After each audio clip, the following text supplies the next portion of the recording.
6 மணிக்கு கிளம்பணும்னு சொன்னா எந்திரிக்கிறதே 7 மணிக்கு எந்திரிச்சா எப்படா வர்றது? வர கல்யாணம் தானே, தாலி கட்டுற 8:30 தான் போட்டுட்டு அதுக்கு அம்மா கத்துவாடா.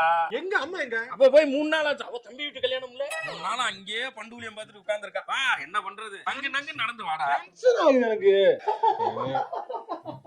லூஸ் மாதிரி சிரிச்சிட்டு போறேன். கல்யாண வீட்டுல இவங்க 4 பேர் சிரிச்சிட்டு ஓடுறது அங்கிட்டு இங்கிட்டு வேலையா வச்சிருக்காங்க. இப்ப அப்பனா பிடிச்சிருக்குன்னு அர்த்தம். என்னடா பிடிக்கலப்பா? நல்லா இருக்கா?